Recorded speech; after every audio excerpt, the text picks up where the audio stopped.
Hey, good afternoon, everybody. It's great to be with you again today.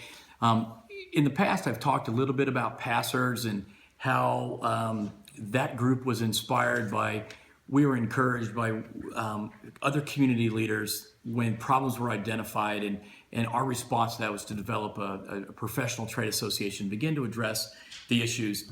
Well, it didn't stop there. We have gone on to address a number of issues, and we've done that by expanding our best practices. And the best practices are our response to address the behavior and the professional ethics and business practices of our membership. And we do that from taking input from lots of places. And our board this year, it's really exciting. Our board started out at 4 members. We expanded to 7, we expanded to 11. Well, this year, we're going to expand that to 13 and have 13 community leaders be a part of this guiding team of people that will give us influence and impact the issues that we address going forward. I used the phrase that Passers would be the platform for addressing the issues for what we identify. And I think for me personally, I look at my world and I look at lots of areas of my life, but particularly in my business, I look at things that aren't right and I want to respond to. It's one thing to say, hey, that's not right. It's another thing to feel kind of inspired that your justice button was pressed and you want to then engage and organize and to do something about what you see isn't right. In addition to that, just in the past 13, 14 months, as the president of the Pastors Group, I got an unexpected invitation to join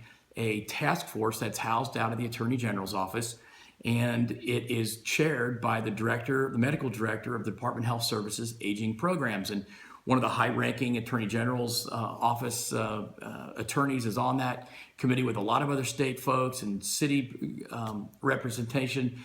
And I'm one of the few people from the private industries that are there. It's very interesting to be a part of a group of policymakers and decision makers from the city and state governments. But it gives us the opportunity to take our agenda and kind of align it with the state agenda, the things that at this task force they're addressing on a larger scale, like the relevancy of falls and the prevention of falls is a huge issue for the state and the health of our seniors. There's an explosion of the diagnosis of Alzheimer's and related dementias. How does that impact our world? So many people are have not taken the time to put together their wishes and their advance directives, and that's a major focus and an emphasis down at the state. And so here we get to bring our organization in alignment and begin to integrate what's going on at the state level with things that we're trying to do with our local group. And the really cool thing is that in just this last year, we've rewritten our best practices again through a process we went through all year. And we incorporated 2 new best practices and expanded a 3rd one directly related to the work that we're connected to at the AG's office through that task force, which is really cool that our little world is expanding, being touched, and we're able to touch and open the doors to further conversations of things that are going on in our world. I now have an avenue to communicate for our group into that larger pool for consideration and prioritization of these issues with the state Department of Health and the Attorney General's office, and just and so I'm proud of that. I'm excited to see where that goes in the coming year, but that's kind of what we've done this year, is just by responding to the things that aren't right. You'd be amazed at how that just opens up doors for us now and for the future. So great to share with you again. Again, if you want to check us out a little bit further at Passers, you can go to passers.org, PASRS.org. Optionsforseniorliving.com is where you can find us.